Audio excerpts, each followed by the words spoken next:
This took place back in 2019 when I was 11. My grandparents live in a large Victorian-styled home on the outskirts of Portland, Oregon. The building was made in the late 1800s, so it has that classic old building look to it.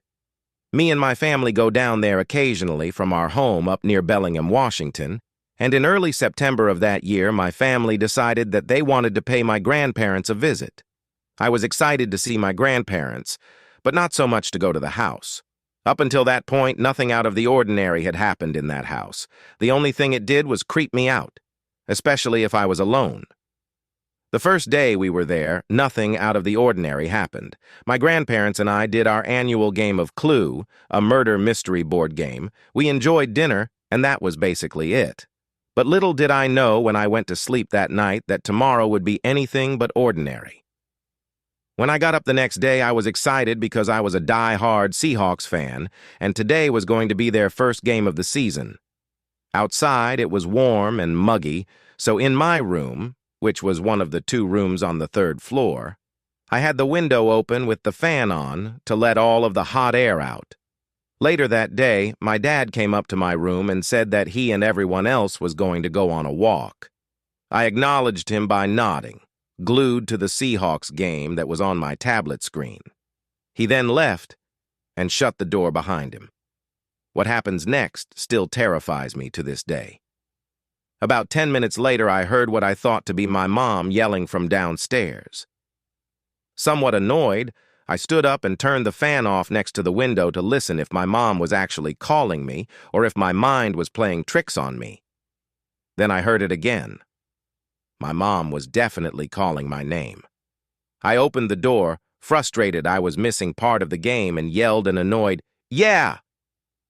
When there was no response, I yelled down from the third-floor stairs again, "Yeah!" Then my mom called back and said something like, "Want to show you this?" or something like that.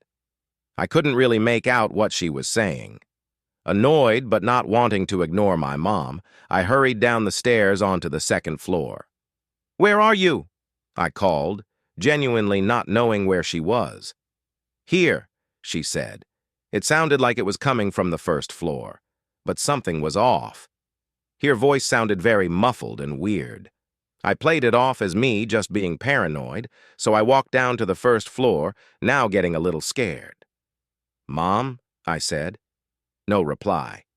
I searched almost every room, and no one was there. That only left one room, the basement. There was no way in heck I was going down there, though, so I started heading back towards the stairs when all of a sudden the basement door swung open. I yelled, spinning around.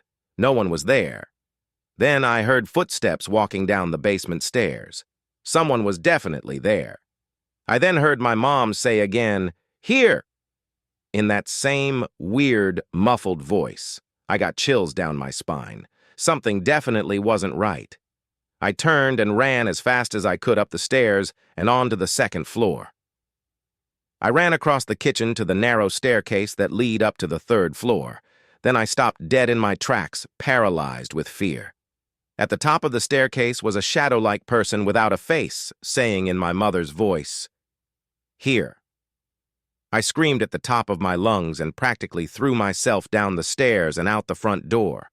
I then waited outside near the trees, glancing over my shoulder every 2 seconds before my family finally came back from their walk. When I told them what had happened, they didn't believe me at first. But seeing as I was crying and looking genuinely freaked out, they told me that they believed me. I don't know if they were telling the truth or they just wanted me to feel comforted, but either way, there was no way I was sleeping in that building.